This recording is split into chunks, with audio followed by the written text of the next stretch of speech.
Horas, horas, horas. Selamat pagi kami ucapkan kepada Bapak Ibu Panitia Pemilihan Panghulu di tingkat nagori pada pemilihan Panghulu serentak Kabupaten Simalungun tahun 2022 yang akan kita laksanakan pada Rabu 15 Maret tahun 2023. Pada kesempatan ini Bapak Ibu sekalian, kami dari Panitia Kabupaten akan memberikan penerangan, penjelasan terkait dengan mekanisme tahapan penelitian keabsahan dan klarifikasi berkas sebagaimana yang dapat kita lihat bersama pada tahapan dan jadwal yang sudah ditetapkan oleh panitia kabupaten, bahwa setelah nanti pada tanggal 13 Januari 2023 Bapak Ibu melakukan penutupan pendaftaran bakal calon, ya, maka selanjutnya Bapak Ibu akan melakukan tahapan penelitian keabsahan dan klarifikasi berkas yang akan dilaksanakan mulai dari 16 Januari sampai dengan 20 Januari 2023 atau sebanyak 5 hari kerja. Tentu dengan catatan yang perlu kami sampaikan Bapak Ibu, eh, tahapan penelitian keabsahan dan klarifikasi berkas ini sebagaimana yang sudah diatur dalam Juknis, ya, dapat Bapak Ibu lakukan tahapan penelitian keabsahan ini apabila setelah ditutup tahapan pendaftaran, maka terdapat bakal calon panghulu yang mendaftar dengan jumlah paling sedikit 2 orang. Seperti itu ya. Nah, apabila pada saat ditutupnya pendaftaran calon terdapat bakal calon panghulu yang mendaftar. Nah, tentu yang mendaftar ini dengan prasyarat semua berkas kelengkapannya sudah lengkap, ya. Tidak ada lagi berkasnya yang tidak lengkap. Kalau ada bakal calon yang berkasnya tidak lengkap sampai dengan ditutupnya pendaftaran, maka bakal calon tersebut dikategorikan gugur, ya, dikategorikan gugur. Hal ini bisa kita lihat di halaman 17, ya, huruf C, poin 7 sudah kita atur. Apabila sampai batas waktu pendaftaran bakal calon, kelengkapan administrasi tidak dipenuhi, maka bakal calon panghulu dinyatakan gugur oleh panitia pemilihan. Nah, oleh karena itu Bapak Ibu, ketika Bapak Ibu nanti melakukan proses penutupan pendaftaran, ya, di mana proses penutupan pendaftaran itu akan dituangkan dalam berita acara penutupan sesuai dengan model C4, ya, sesuai dengan model C4. Nah, inilah dia model C4-nya. Di sini nanti Bapak Ibu akan tuangkan dari berapa bakal calon yang sudah mendaftar, bagaimana kelengkapan berkasnya, ya. Bagaimana kelengkapan berkasnya Bapak Ibu tuangkan di dalam berita acara ini, ya.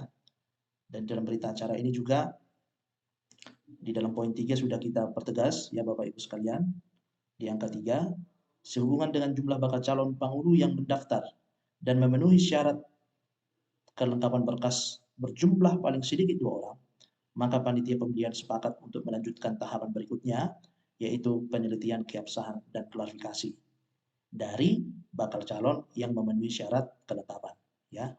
Jadi itu tadi Bapak Ibu, apabila bakal calon yang mendaftar dan berkasnya lengkap berjumlah paling sedikit 2 orang, maka dilanjutkan dengan tahapan penelitian keabsahan dan klarifikasi berkas, seperti itu. Yang jadi pertanyaannya, bagaimana apabila ternyata bakal calon yang mendaftar dan setelah ditutup pendaftaran hanya satu bakal calon, ya, hanya satu bakal calon yang lengkap, yang berkasnya lengkap, ya. Maka apabila dengan kondisi demikian, tahapan yang selanjutnya dilakukan adalah tahapan di Romawi 5, tahapan perpanjangan pendaftaran jika bakal calon yang mendaftar kurang dari 2 orang, ya. Jadi ini dia Bapak Ibu yang akan dilaksanakan dari perpanjang pendaftarannya dari 16 Januari sampai dengan 26 Januari. Itu akan kita jelaskan nanti pada video yang lain. Jadi pada kesempatan ini kita khusus untuk menerangkan bagaimana Bapak Ibu melakukan penelitian keabsahan dan klarifikasi berkas atas bakal calon yang mendaftar dan berkasnya lengkap ya dengan jumlah paling sedikit 2. Tentu sesuai dengan juknis yang ada di tangan Bapak Ibu sekalian pada halaman 17 ya. Ini kita akan pelajari bersama. Apabila setelah ditutupnya tahapan pendaftaran terdapat bakal calon pengundi yang mendaftar berjumlah paling sedikit 2 orang, maka panitia pemilihan melakukan penyaringan bakal calon ya, tadi sudah kita jelaskan. Selanjutnya di angka 2, panitia pemilihan melakukan penyaringan ya melalui penelitian terhadap keabsahan berkas kelengkapan ya. Jadi saat ini Bapak Ibu akan melakukan penelitian keabsahan ya. Jadi berbeda pada saat tahapan pendaftaran Bapak Ibu meneliti kelengkapan, lengkap tidaknya berkas. Nah, pada tahapan ini Bapak Ibu akan melakukan yang namanya sebagaimana dituangkan dalam angka 3, dalam melakukan penelitian keabsahan berkas kelengkapan, panitia meneliti apakah berkas kelengkapan tersebut sudah sah atau tidak sah, ya, absah atau tidak. Nah, kertas kerja yang perlu Bapak Ibu tuangkan ya dalam melakukan penelitian keabsahan itu adalah ya sebagaimana dituangkan dalam poin 4 ini, panitia pemilihan melakukan penelitian keabsahan berkas kelengkapan administrasi dengan cara mengisi blanko model C5 ya. Jadi kertas kerja Bapak Ibu dalam melakukan penelitian keabsahan berkas adalah blanko model C5 ya.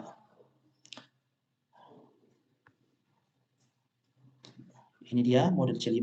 Ini kita sudah buatkan Bapak Ibu model C5 yang terbaru yang akan kita bagikan di WA Group panitia pemilihan ya. Karena ini ada beberapa perbaikan-perbaikan dan revisi untuk semakin membantu Bapak Ibu melakukan penelitian keabsahan. Model C5 ini akan kita bagikan di WA Group. Baik Bapak Ibu, masing-masing bakal calon akan Bapak Ibu tuangkan hasil penelitian berkasnya dalam satu rangkap ya. Ini ada kurang lebih 6 ya, 6 lembar. Nanti Bapak Ibu silakan dituangkan di sini ya. Ya. Pada hari waktu ya, hari, tanggal, bulan Bapak Ibu melakukan penelitian keabsahan, lalu Bapak Ibu tuangkan identitas daripada bakal calon yang Bapak Ibu teliti keabsahan berkasnya. Baik, pada kolom yang di hadapan kita semua, ini ada 5 kolom ya. Kolom pertama itu adalah kolom nomor, kolom kedua adalah daftar, kolom ketiga adalah syarat keabsahan, kolom keempat adalah hasil penelitian yang pilihannya bisa berupa sah atau tidak sah, dan kolom kelima adalah kolom keterangan, di mana pada kolom keterangan ini Bapak Ibu bisa menuangkan hal-hal apa yang perlu diperbaiki ya. Poin mana dari kolom 3 ini yang tidak memenuhi syarat. Baik, kita akan periksa semua berkas kelengkapan itu satu persatu. Dari berkas yang pertama adalah surat permohonan ya. Surat permohonan atau lamaran pencalonan. Nah, syarat sahnya Bapak Ibu sekalian adalah dituangkan dalam kolom 3 ya. Dalam kolom 3 inilah dituangkan apa syarat sahnya. Apabila kelima syarat ini sudah sesuai dengan berkas surat permohonan dari si bakal calon, maka Bapak Ibu tinggal menuangkan di sini, dituangkan dengan keterangan sah ya. Bisa ditulis tangan atau bisa juga langsung diketik di laptop ya. Bisa berupa sah ya, diketik atau langsung ditulis tangan. Syarat sahnya apa? Ya, Bapak Ibu bisa lihat bahwa surat itu ditujukan kepada Ketua Mauzana, Seki Ketua Panitia. Suratnya ditulis dengan tinta hitam. Yang C ditandatangani ya sesuai dengan tanda tangan di KTP. Yang ke D nama pemohon sesuai dengan KTP atau KK atau ijazah bakal calon. Dan yang terakhir adalah ditandatangani di atas materai 10.000. Kalau 55 ini sudah sesuai, maka berkas yang bersangkutan kategori sah. Selanjutnya adalah berkas nomor 2, surat pernyataan dari yang bersangkutan di kertas bersegel yang menyatakan bersedia dicalonkan menjadi pangulu, tidak akan mengundurkan diri, bersedia mengganti biaya penyelenggaraan. Syarat sahnya berkas bakal calon itu apa? Ada 4 persyaratan ini Bapak Ibu, ya. Yang pertama, memuat identitas yang jelas. Yang kedua, isi pernyataan sesuai yang disyaratkan. Yang ketiga, tanda tangan basah sesuai dengan KTP. Yang keempat, ditandatangani di atas materai 10.000. Artinya, dokumen ini kalau sudah memenuhi syarat, maka dituangkan pada kolom keempat, sah atau tidak sah. Selanjutnya Bapak Ibu adalah berkas yang ketiga, ya. Berkas yang ketiga adalah surat pernyataan bertakwa kepada Tuhan Yang Maha Esa, ya. Syarat sahnya apa dia? Ya, ada 5. Jadi memuat identitas yang jelas dan lengkap sesuai KTP atau KK atau ijazah. Yang kedua, isi pernyataannya sesuai ya dengan yang disyaratkan. Yang ketiga, ditandatangani sesuai tanda tangannya sesuai dengan KTP dan ditandatangani di atas materai 10.000. Dan yang terakhir, ditandatangani atau stempel oleh pemuka agama sesuai agama atau kepercayaan bakal calon, ya.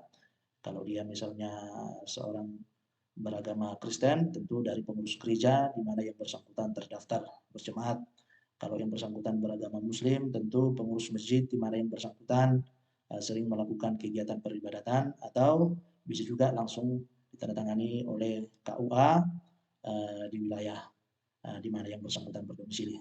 Kalau sudah memenuhi syarat sahnya, maka dituangkan hasilnya di kolom keempat, sah atau tidak sah.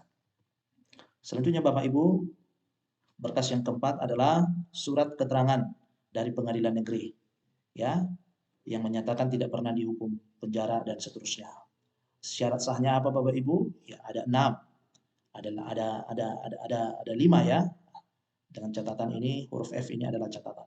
Yang pertama, dokumen asli, ya. Jadi yang Bapak Ibu periksa adalah dokumen aslinya dengan kop surat dari pengadilan negeri sesuai dengan wilayah administrasi KTP bakal calon. Jadi Bapak Ibu cek dia KTP-nya domisili yang di mana, matching atau tidak dengan pengadilan negeri yang menerbitkan surat keterangan itu. Lalu cek ada terdapat nomor dan tanggal surat. Lalu surat keterangan itu memuat identitas bakal calon. Yang selanjutnya adalah isi keterangan sesuai dengan yang disyaratkan. Yang kelima adalah surat tersebut ditandatangani dan distempel dari pejabat di pengadilan negeri tersebut. Catatan khusus bagi ya surat keterangan yang ditandatangani secara digital, ya, maka tentu tidak perlu ada tanda tangan dan stempel basah karena sudah ditandatangani secara digital. Kalau keseluruhan persyaratan ini sudah memenuhi syarat, maka dituangkan dalam kolom 4 dengan keterangan sah. Begitu juga sebaliknya. Selanjutnya, berkas nomor 5 Bapak Ibu sekalian adalah surat keterangan dari Kejaksaan Negeri, ya, yang menyatakan tidak sedang menjalani proses hukum atau penuntutan. Nah, ini tidak jauh berbeda dengan surat keterangan dari Pengadilan Negeri yang di atas tadi. Ada 5 ketentuan yang perlu Bapak Ibu cek satu persatu untuk mengetahui berkas tersebut absah atau tidak. Yang pertama adalah dokumen asli, ya, dengan kop surat dari Kejaksaan Negeri yang sesuai dengan wilayah administrasi KTP bakal calon. Yang kedua, surat tersebut memuat nomor dan tanggal surat, ya. Yang ketiga, memuat identitas bakal calon. Yang keempat, isi keterangan surat tersebut sesuai dengan yang kita minta. Ya, jadi tolong dibaca apa isi surat keterangannya.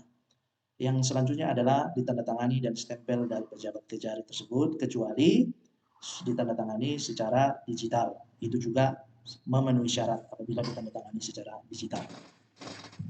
Baik, selanjutnya Bapak Ibu, kita akan masuk ke berkas nomor yang ke-6. Ini adalah surat keterangan catatan kepolisian dari Polres, ya, dari Polres. Syarat sahnya bisa Bapak Ibu lihat di kolom ketiga, yaitu yang pertama dokumen asli dengan kop surat dari Polres, ya. Jadi dari Polres Bapak Ibu, ini kita sudah buat di bagian catatan. Jika SKCK yang dilampirkan ternyata diterbitkan oleh Polsek, maka kategori tidak absah atau tidak sah. Sehingga yang bersangkutan perlu melakukan perbaikan dengan melampirkan kembali SKCK dari Polres, Polisi Resor. Ya, seperti itu dia. Selanjutnya, surat SKCK tersebut memuat nomor dan tanggal surat, ya. Selanjutnya, surat keterangan tersebut memuat identitas bakal calon yang sesuai dengan KTP, KK atau ijazah. Selanjutnya, isi keterangannya sesuai dengan yang disyaratkan, lalu ditandatangani dan ditempel oleh pejabat Polres yang bersangkutan dan dapat ditandatangani secara digital. Yang terakhir adalah masa berlaku SKCK tersebut harus masih dalam keadaan aktif, ya, yaitu 6 bulan sejak tanggal diterbitkan. Jadi Bapak Ibu silakan nanti dicek apakah SKCK yang dilampirkan itu masih aktif atau tidak, ya. Kalau sudah sesuai dengan syarat, maka Bapak Ibu tuangkan dalam kolom keempat keterangan sah. Kalau ternyata ada yang tidak sesuai, maka Bapak Ibu tuangkan keterangan tidak sah. Lalu di kolom kelima Bapak Ibu uraikan poin mana yang tidak memenuhi keabsahan, sehingga nanti bakal calon dapat mengetahui apa-apa saja yang perlu diperbaiki. Baik Bapak Ibu, kita lanjut. Berkas nomor 7, ini adalah surat keterangan berbadan sehat dan bersih narkoba dari dokter RSUD Kabupaten Simalungun, ya. Jadi Bapak Ibu nanti tinggal lihat dokumennya harus dokumen asli dengan kop surat dari salah satu RSUD, ya. Kalau dia RSUD Tuan Rondaheim, RSUD Perdagangan, atau RSUD Parapat, maka kategori sah. Selanjutnya terdapat nomor tanggal surat, lalu memuat identitas bakal calon, lalu memuat isi keterangan, ya. Apa isi keterangannya? Tentu berbadan sehat, tentu bersih narkoba. Lalu ditandatangani dan stempel dari dokter RSUD tersebut, ya.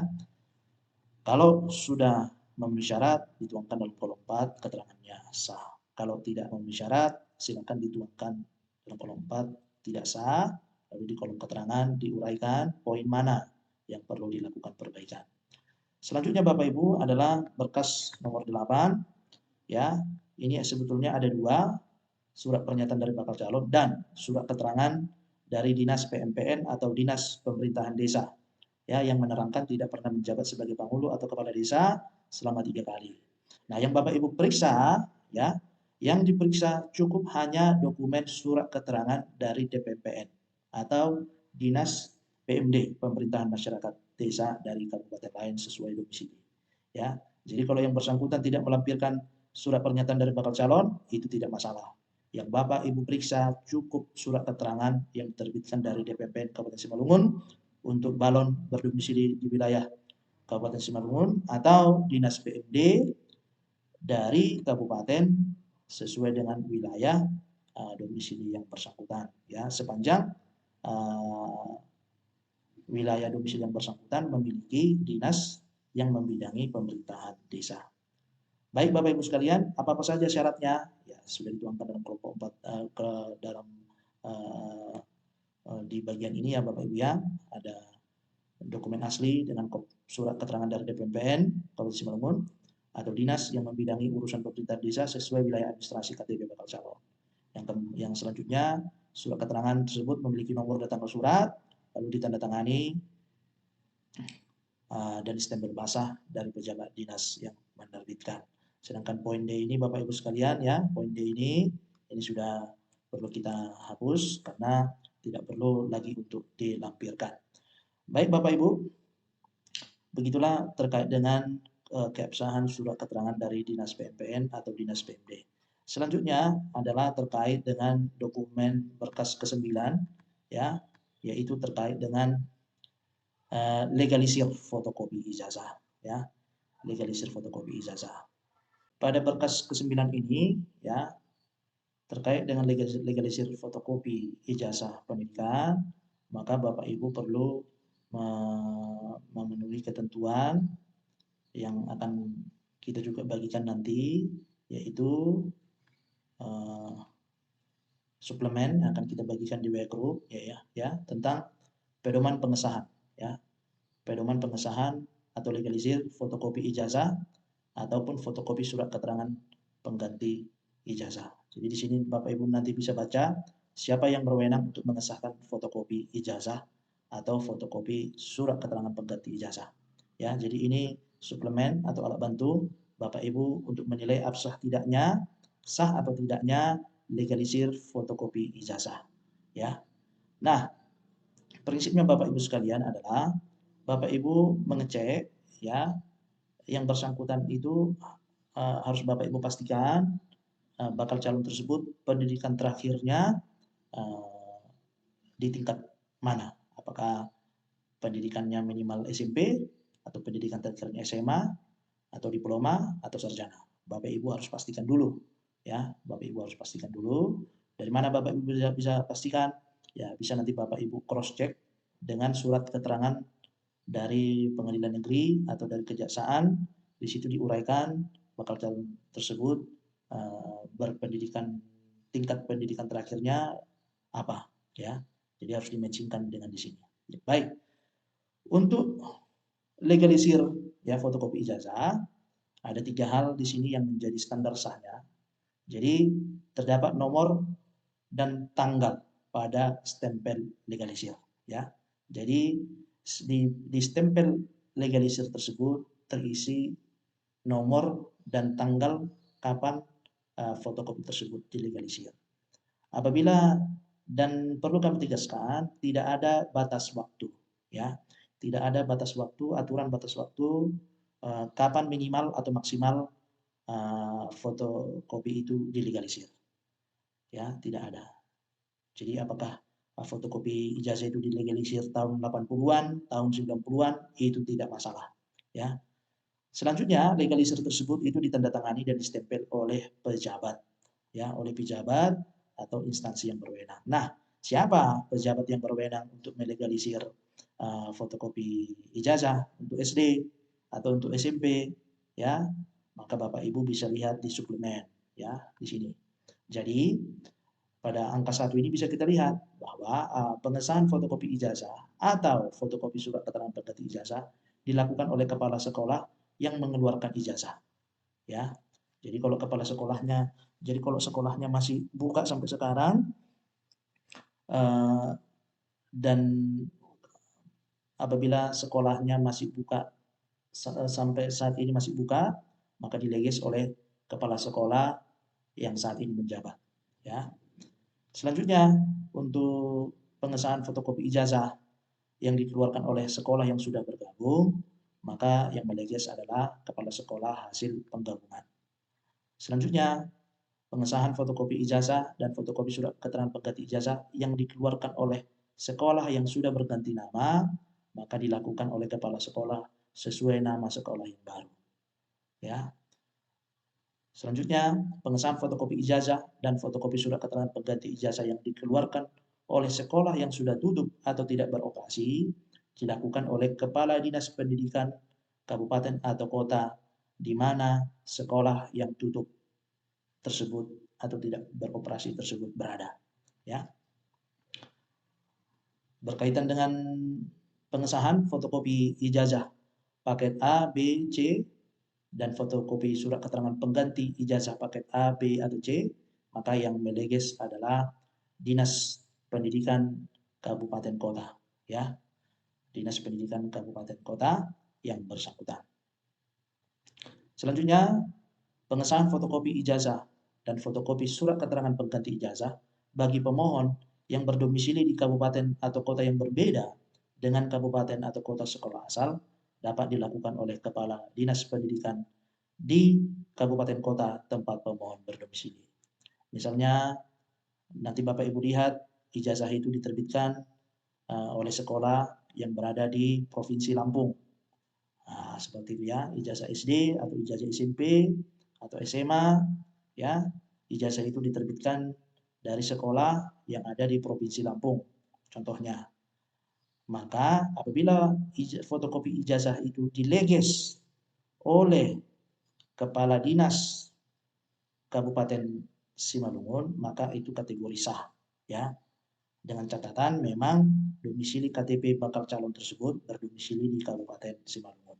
Jadi tidak ada masalah apabila yang meleges fotokopi ijazah itu ya dilakukan oleh Kepala Dinas Pendidikan setempat, itu kategori sah. Itulah Bapak Ibu terkait dengan teknis meneliti sah atau tidak sahnya legalisir fotokopi ijazah. Jadi nanti dituangkan satu persatu apakah legis fotokopi ijazah SD atau sederajatnya itu sah. Ya. Begitu juga dengan SMP Begitu juga dengan ijazah SMA apabila yang bersangkutan pendidikan terakhirnya SMA. Begitu juga dengan ijazah diploma apabila yang bersangkutan memang pendidikan terakhirnya diploma. Dan begitu juga dengan leges fotokopi ijazah sarjana apabila memang yang bersangkutan pendidikan terakhirnya sarjana. Seperti itu. Selanjutnya Bapak Ibu sekalian, berkas ke-10 adalah fotokopi akta kelahiran yang dilegalisir oleh Disduk Capil, ya. Nah, tentu ini kami memberikan keterangan ya apa yang menjadi syarat keabsahannya. Yang pertama langsung di dalam poin D ini, ya, ini yang pertama kami terangkan, apabila akta kelahiran itu ditandatangani secara digital, maka fotokopinya walaupun tidak dilegalisir, maka kategori sah. Ya. Jadi Bapak Ibu tinggal lihat, yang dilampirkan oleh yang bersangkutan itu fotokopi dari akte lahir yang ditandatangani secara digital atau tidak. Kalau ternyata fotokopi itu dari akte lahir yang ditandatangani secara digital, secara elektronik, maka tidak perlu dileges. Ya. Tetapi apabila fotokopi yang dilampirkan oleh bakal calon tersebut adalah akte lahir yang ditandatangani secara manual, maka wajib dilegalisir, ya, dilegalisir, ya. Jadi pada stempel legalisir itu harus terdapat nomor dan tanggal leges, lalu ditandatangani dan distempel oleh pejabat Disduk Capil penerbit dokumen, ya. Nah, catatan selanjutnya lagi Bapak Ibu, apabila legalisir dilakukan oleh pejabat Disduk Capil daerah lain, maka legalisir adalah sah. Contohnya, akte lahir itu diterbitkan oleh Disduk Capil Kota Medan. Nah, tapi ketika Bapak lihat yang meleges fotokopi akte lahir itu adalah dari Disduk Capil Kabupaten Simalungun, maka itu tetap sah, ya, karena itu sudah sesuai dengan arahan dari Permendagri 104 tahun 2019. Mohon ini diperhatikan Bapak Ibu, ya. Selanjutnya adalah berkas ke-11 fotokopi KTP, ya. Nah, ini khusus untuk fotokopi KTP elektronik maka tidak perlu dilegalisir, ya. Apabila berkas fotokopi KTP elektroniknya tidak dilegalisir, maka kategori sah. Kalaupun dilegalisir, itu juga kategori sah, tidak jadi masalah. Selanjutnya adalah berkas yang ke-12 adalah daftar riwayat hidup, ya. Dengan catatan bagi bakal calon yang pernah bekerja di lembaga pemerintahan, ya, wajib melampirkan fotokopi legalisir, ya, legalisir fotokopi surat SK pengangkatan. Ya, seperti itu ya. Ini dia syarat sah tidaknya. Selanjutnya berkas ke-13 ini pas foto berwarna terbaru ukuran 4x6, ya. Harus dipastikan bahwa wajah bakal calon itu jelas dan pakaiannya rapi sopan tanpa ada logo partai politik atau ormas atau LSM. Selanjutnya adalah berkas naskah visi dan misi. Jadi Bapak Ibu cek berkas tersebut harus memuat uraian visi dan misi secara jelas dan lengkap dan ditandatangani oleh bakal calon. Jadi poin nomor 1 sampai poin nomor 14, berkas nomor 1 sampai berkas nomor 14 itu adalah berkas yang wajib dilengkapi oleh semua bakal calon. Sementara berkas nomor 15 dan selanjutnya adalah sesuai dengan kondisi persyaratan yang diberikan kepada masing-masing bakal calon. Contoh berkas nomor 15 ini hanya ditujukan bagi ASN, ya, baik itu PNS ataupun P3K, tidak termasuk honorer. Jadi honorer tidak perlu pegawai honorer kementerian atau pegawai honorer pemerintah daerah tidak perlu mengurus berkas nomor 15 ini. Ya, persyaratannya juga bisa Bapak Ibu lihat di kolom ketiga ini ya, bahwa dokumen asli dengan kop surat sesuai dengan pejabat pembina kepegawaian dari si bakal calon. Selanjutnya terdapat nomor tanggal surat, silakan dicek, ada nomor tanggal suratnya, lalu memuat identitas, lalu isi suratnya memuat izin sesuai yang disyaratkan, lalu ditandatangani dan ditempel basah dari pejabat yang bersangkutan, atau dapat juga apabila ditandatangani secara digital. Selanjutnya, berkas nomor 19 ini bagi anggota TNI Polri yang aktif namun sudah mengundurkan diri atau pensiunan anggota TNI Polri, ya. Ini ada beberapa persyaratannya. Yang pertama, surat pengunduran diri yang ditandatangani ya secara ditandatangani basah, artinya asli ya, oleh bakal calon yang bersangkutan. Selanjutnya, fotokopi surat keputusan dari instansi TNI Polri ya tentang pemberhentian atau pensiun yang dileges oleh pejabat instansi. Ya. Selanjutnya, identitas dalam surat pengunduran diri atau SK tersebut harus sesuai dengan identitas bakal calon. Jadi harus diperhatikan benar enggak identitas yang dalam surat pengunduran diri itu sesuai dengan identitas daripada bakal calon. Itu perlu diperhatikan. Selanjutnya adalah nomor 17, surat keterangan penyelesaian tindak lanjut dari inspektorat bagi Pangulu ya, atau bakal calon Pangulu yang periode sebelumnya menjabat sebagai Pangulu. Syarat sahnya adalah dokumen asli dengan kop surat Inspektorat Daerah Kabupaten Simalungun. Selanjutnya memuat nomor tanggal surat, lalu memuat identitas bakal calon yang sesuai dengan KTP KK ijazah, lalu selanjutnya memuat isi surat, memuat keterangan sesuai dengan yang disyaratkan, lalu ditandatangani dan ditempel dari pejabat yang bersangkutan. Begitu juga nomor 18, ini adalah surat keterangan penyampaian laporan ya, penyelenggaraan pemerintahan nagari akhir masa jabatan. Ini khusus bagi Pangulu atau mantan Pangulu yang di periode sebelumnya menjabat sebagai Pangulu. Ya, syarat sahnya adalah dokumen asli dengan kop surat DPMP Kabupaten Simalungun atau dinas yang membidangi pemerintahan desa dari kabupaten lain sesuai domisili bakal calon. Memuat nomor dan tanggal suratnya harus jelas, lalu memuat identitas bakal calon yang sesuai dengan KTP KK atau ijazah, lalu isi suratnya memuat keterangan sesuai dengan yang disyaratkan, lalu ditandatangani dan stempel dari pejabat. Berkas nomor 19 adalah ini ditujukan bagi Tungkot Nagori atau perangkat desa ya yang masih aktif ya. Jadi perangkat desa yang masih aktif apabila yang bersangkutan ingin mengajukan mendaftarkan diri sebagai bakal calon, maka wajib melampirkan surat izin cuti yang diberikan camat atas nama bupati.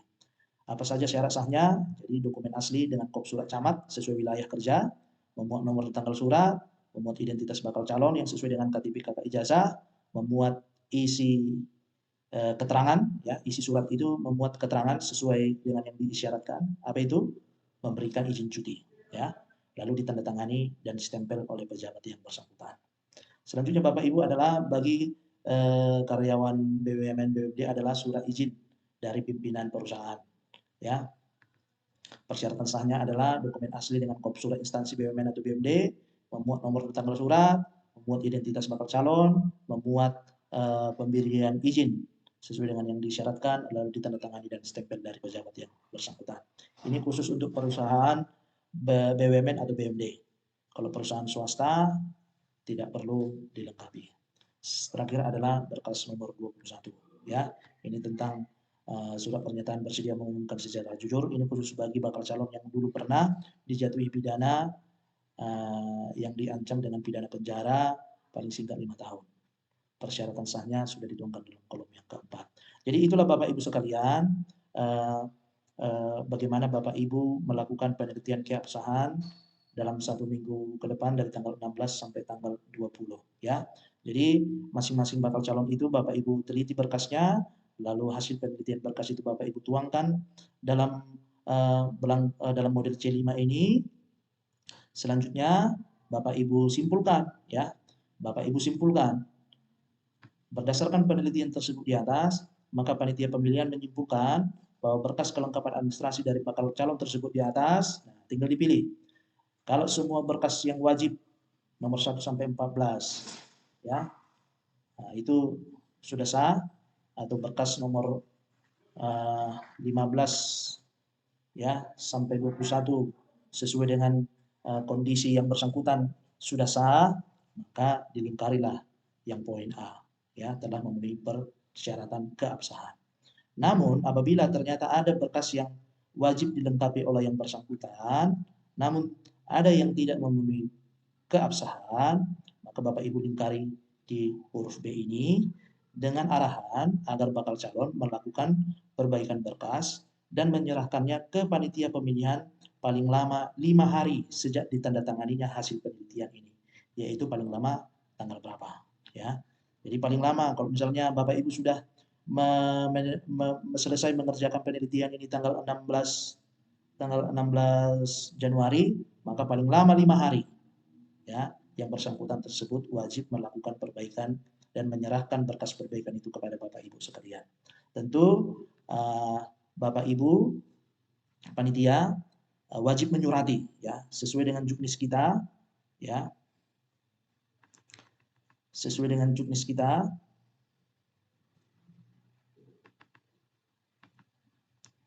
Dalam model C6, ya Bapak Ibu sekalian, ya, model C6 itu menjadi format Bapak Ibu menyurati bakal calon apabila bakal calon tersebut wajib melakukan perbaikan, ya, model C6. Jadi apabila di model C5 ini ternyata ada berkas yang harus diperbaiki, maka Bapak Ibu wajib menyurati bakal calon tersebut menggunakan model C6. Ya, model C6 ini Bapak Ibu menyurati bakal calon yang isinya, ya, agar yang isinya Bapak Ibu tuangkan berkas mana saja yang perlu diperbaiki. Lalu dituangkan tanggal berapa paling lama, ya, perbaikan berkas itu dilakukan, seperti itu. Jadi tahapan penelitian keabsahan berkas dan klarifikasi itu dilakukan dari tanggal 16 sampai tanggal 20. Berikutnya Bapak Ibu sekalian, dalam proses tahapan penelitian keabsahan ini di angka 6, ya, maaf, di angka 5 dituangkan sebagai berikut. Dalam hal panitia pemilihan menemukan keraguan mengenai keabsahan berkas, panitia pemilihan dapat melakukan klarifikasi pada bakal calon dan atau kepada instansi yang berwenang, ya.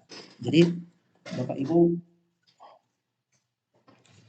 ya, dapat memanggil bakal calon, ya, apabila memang menemukan keraguan. Selanjutnya, panitia pemilihan dapat melakukan klarifikasi kepada bakal calon, maaf, di angka 6 ini, panitia pemilihan dapat melakukan klarifikasi kepada bakal calon pengunduh dengan cara meminta bakal calon pengunduh untuk hadir dan membawa dokumen asli agar panitia melakukan perbandingan dan atau pencocokan data informasi pada dokumen yang diragukan. Ya, seperti itu. Nomor 7, panitia pemilihan dapat melakukan klarifikasi kepada pejabat yang atau instansi yang berwenang untuk mendapatkan informasi atau surat keterangan terkait berkas dokumen yang diragukan. Contoh misalnya Bapak Ibu di nama atau tempat tanggal lahir yang ada di KTP atau ijazah itu berbeda satu dengan yang lain, ya. Maka Bapak Ibu dapat meminta bukti dukungan dari bakal calon agar melampirkan surat keterangan orang yang sama beda nama, ya, atau surat keterangan orang yang sama beda tempat tanggal lahir, ya. Jadi itu untuk menjawab keraguan apabila Bapak Ibu ragu terdapat perbedaan nama yang tertera di KTP atau KK dengan nama yang ada di ijazah. Maka Bapak Ibu bisa meminta bakal calon tersebut untuk melengkapi yang namanya surat keterangan orang yang sama beda nama atau surat keterangan orang yang sama beda tempat tanggal lahir. Seperti itu Bapak Ibu sekalian. Nanti terkait dengan proses selesainya penelitian keabsahan, ya, maka akan kami jelaskan dalam video yang selanjutnya. Terakhir sebelum kami akhiri Bapak Ibu, nanti proses hasil, ya, setelah setelah bakal calon itu menyerahkan berkas perbaikan sesuai dengan yang Bapak Ibu sampaikan, maka penelitian kelengkapan itu, penelitian keabsahan berkas itu menjadi dasar bagi Bapak Ibu dalam menilai apakah bakal calon tersebut itu sudah layak untuk ditetapkan sebagai calon pengunduh atau tidak, ya. Jadi itu arti penting penelitian keabsahan berkas ini adalah sebagai dasar Bapak Ibu dalam menetapkan calon panggul tersebut, ya. Apakah bakal calon panggul tersebut sudah memenuhi syarat untuk ditetapkan sebagai calon panggulu atau tidak. Itulah arti penting daripada penelitian keabsahan dan klarifikasi berkas. Baik Bapak Ibu sekalian, itu yang bisa kami sampaikan. Semoga video ini bisa bermanfaat dan membantu Bapak Ibu panitia dalam melakukan penelitian keabsahan dan klarifikasi berkas daripada bakal calon panggulu yang sudah mendaftar. Itu yang bisa kami sampaikan. Terima kasih dan selamat bertugas. Orasma Hubata Ganupan.